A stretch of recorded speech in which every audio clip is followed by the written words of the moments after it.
Hello, everyone, and welcome back to Easy English Talks, the podcast where you can relax, listen, and improve your English with simple and natural conversations. If this is your first time here, welcome. Every episode is about everyday topics, ideas, and questions that make you think while you practice your listening. Before we start, remember to subscribe to the channel and leave a like. It really helps the channel grow and allows me to create more episodes for you. Alright, let's begin. Today we are talking about food and restaurants. Food is one of the most important parts of our lives. We eat every day, and the food we choose says a lot about who we are, where we come from, and how we live. Think about your favorite meal. Maybe it is something your mother or grandmother used to cook. Maybe it is a dish from a restaurant you love. Maybe it is something simple like a piece of fresh bread with butter or a bowl of pasta with tomato sauce. Food has the power to bring back memories. When we smell or taste something familiar, we often remember a moment from the past. A birthday cake can remind us of a childhood party. A cup of hot chocolate can remind us of a cold winter evening.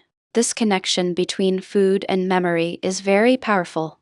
But food is not only personal, it is also cultural. Every country in the world has its own food traditions. In Italy, pasta and pizza are symbols of the culture. In Japan, sushi and ramen are part of daily life. In Mexico, tacos and tortillas are eaten at almost every meal. In India, spices like turmeric, cumin, and coriander give dishes a rich and complex flavor. When we try food from another country, we learn something about that culture. Eating is a form of travel. You do not need a plane ticket to experience another culture. You just need to find a good restaurant or try a new recipe at home. Speaking of restaurants, let's talk about the experience of eating out. Going to a restaurant is more than just eating. It is an experience. It is about the atmosphere, the service, the people you are with, and of course, the food. When you walk into a restaurant, the first thing you notice is the environment. Is it quiet or noisy? Is it elegant or casual? Is the lighting soft or bright? All of these details affect how you feel during the meal. Then comes the menu. Reading a menu in English can sometimes be challenging. There are many words that describe how food is cooked. For example, food can be grilled, fried, baked, steamed, or roasted. Grilled means cooked on a hot metal surface. Fried means cooked in hot oil. Baked and roasted mean cooked in the oven. Steamed means cooked with hot steam, which is a very healthy method.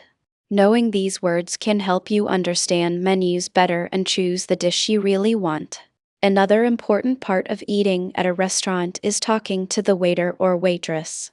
In English, there are some common phrases that are very useful. For example, when the waiter comes to your table, they might say, "Are you ready to order?" You can reply, "Yes, I would like the grilled chicken, please." Or, if you need more time, you can say, "Could you give us a few more minutes?" If you have questions about the menu, you can ask, "What do you recommend?" Or, "Does this dish contain nuts?" Or, "Is this dish spicy?" At the end of the meal, you can ask for the bill by saying, "Could we have the bill, please?" In American English, people often say check instead of bill. These small phrases make a big difference when you are in an English-speaking country or in an international restaurant. Now, let's talk about food trends. In recent years, many people have become more conscious about what they eat. There is a growing interest in healthy eating, organic food, and plant-based diets. A plant-based diet means eating mostly or only food that comes from plants, vegetables, fruits, beans, nuts, and grains. Many people choose this type of diet for health reasons. Others choose it for environmental reasons because producing meat requires a lot of water and energy. Vegetarian and vegan restaurants have become very popular in many cities around the world. Even traditional restaurants now often have vegetarian or vegan options on the menu. Another big trend is street food. Street food is food sold by vendors in public places, like markets, fairs, or on the street. In many countries, street food is an important part of the food culture. In Thailand, you can find incredible street food on almost every corner. In Mexico, street tacos are famous around the world. In Italy, you can buy a fresh slice of pizza and walk around the city while you eat it. Street food is usually affordable, delicious, and authentic. It gives you a real taste of local culture. Let's also talk about cooking at home.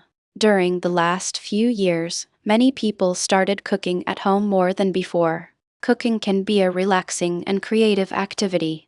When you cook, you can control the ingredients, the portions, and the flavor. Learning to cook also helps you understand food better. You start to notice the difference between fresh and processed ingredients.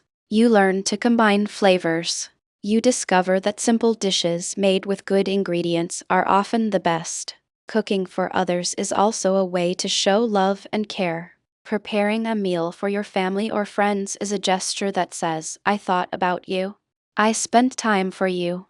So whether you love eating out, cooking at home, trying new cuisines, or simply enjoying a quiet meal alone, food is always a moment to appreciate. Take your time when you eat. Enjoy the flavors. Be curious about new dishes. And share meals with people you care about. Because food is not just fuel for the body, it is one of life's great pleasures. And now I have a question for you. What is your favorite type of cuisine? Do you prefer Italian, Japanese, Mexican, Indian, or maybe something from your own country? Write your answer in the comments below. I read every single comment, and I love discovering where my listeners come from and what food they enjoy. And if this episode helped you practice your English, please subscribe to the channel and leave a like. It really makes a difference and helps me create more episodes for you. Thank you for listening, and see you in the next episode of Easy English Talks.